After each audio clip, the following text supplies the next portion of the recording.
Hi everyone, I'm Kieran Woodsmith and welcome back to my channel. Now I'm sorry today's video is a little bit later than planned. I've been working on a small part of my garden doing a makeover. If you're interested in seeing that particular video, then please let me know in the comments below and I'll be sure to film it.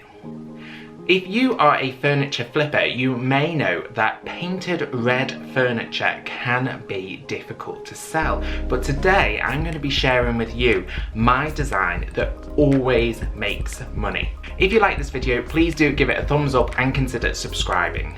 I upload twice a week, usually on a Wednesday if I'm not messing around in the garden, and on a Sunday morning.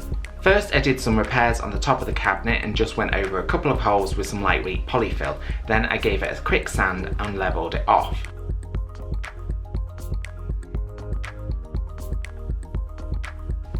Then I'm going to give the piece a coat of paint, and I am using household red emulsion based paint, and I have mixed in some calcium carbonate. And I always have a separate brush for my red paint which I use on all of my projects because red paint can really stain your brushes and can be very, very difficult to remove.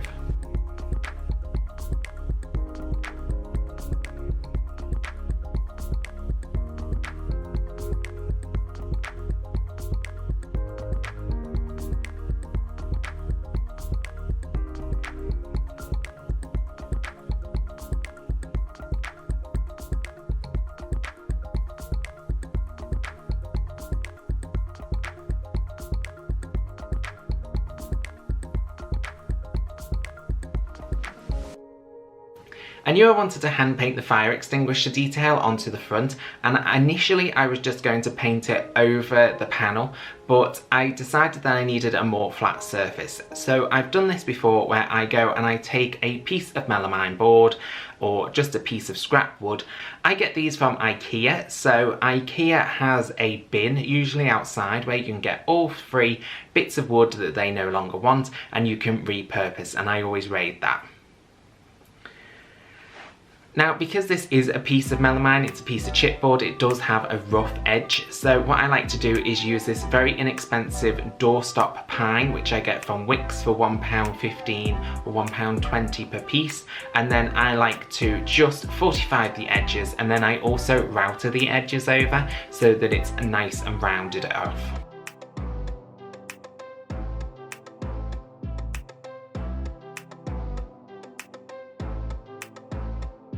Then I just screw it in from the inside, so I put 5 holes in the front of the piece and then I'm just putting these screws through.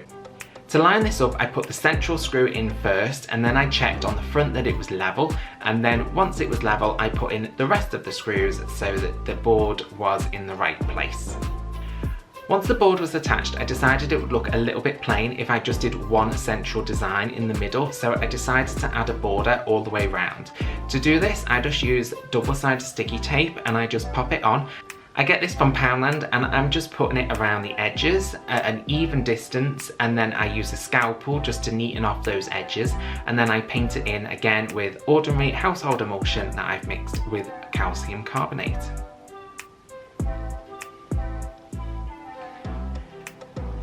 As soon as that is on there, I just pull that off and get rid of that double-sided tape. The double-sided tape works really well rather than masking tape because I find masking tape doesn't stick too well, but double-sided sticky tape sticks well enough but not too well. Then onto the fire extinguisher design. Now I have used this in multiple pieces. I've used it in my own home and I have a giant cabinet that I did as well, and I'll include a picture of that. And the graphic will also be down below in the comments box if you would like to use it on your projects. So I measure the available space that I have got, and then I put that into Publisher and I make it the full size that I have, and then I divide it up into individual A4 pieces of paper and I print them out on my inkjet printer. Then I am using carbon paper to transfer the design, and carbon paper also comes in white, which when I'm painting white I tend to use white. It just makes it a lot easier. Then it's a case of painting in between the lines, and this can look a little bit difficult, but it's really not. All you need is a small paintbrush. I use these treble zero paintbrushes that I get from eBay. They're not very expensive, and you just need to make sure that you've got a good amount of paint on there.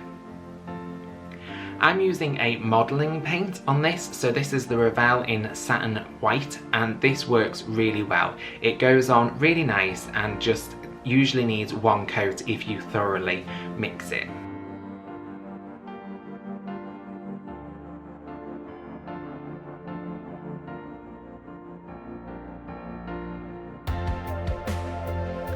Now on the letters I just try and do the best that I can, and I try and just fill in all of the edges first, and then I go back and I fill in the centres.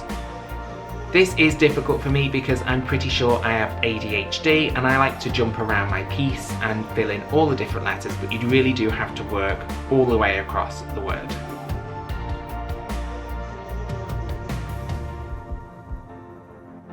Once I've finished that, I need to let it dry. If you don't let your paint dry fully, when you distress it, if you're using an orbital sander, you can easily smudge it, so make sure that it is fully dry.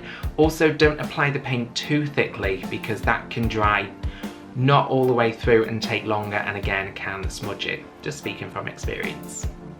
Then it's time to take it outside and distress it, and again I'm using my orbital sander with 120 grit sandpaper this time.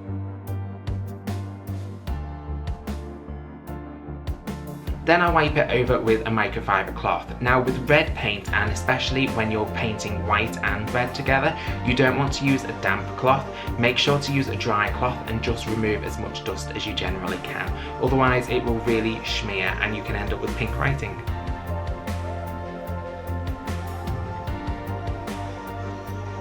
Now I like my pieces to have a bit of a dirty vintage feel about them. I really want this to look like it's come from an old fire house somewhere, and it's literally come and been salvaged. So what I like to do is use dark wax. And for this I'm using brie wax, which is a solvent based wax. Which does mean it's a little bit smelly, but it does work really well for this particular design. This wax doesn't wash out of brushes very well, so I do have a separate brush just for using this particular wax. I only use dark wax anyway, so it's pretty much fine. But if you're going to be using it, don't use your best wax brush. So to start, I just apply this really all over in random patterns. I just like to get it on and get it there. And it does look really streaky at this point, and it looks like you've made a mess, but don't worry. Once I've got it all on there, I like to use the heat gun. So the heat gun I use very lightly, and I just sort of move it over the surface very loosely, and that reactivates that wax. I then go over it with a microfiber cloth and I help to blend that out. And in some areas I will leave some of the wax behind just so that it gives that sort of vintage feel, and some areas I will really remove it. The wax does deepen the colour a little bit and makes it look like a true vintage red. When the majority of the wax is off, I like to give it a really good buff, and it really comes up with a good shine. On the areas where I have the wording, I only really like to distress that very lightly, and I just move over that quite quickly. Now on my pieces, since I've had a shop space, I have started painting the backs of them, so this piece is just being painted black. And there we have it. This piece is completely finished and ready to sell.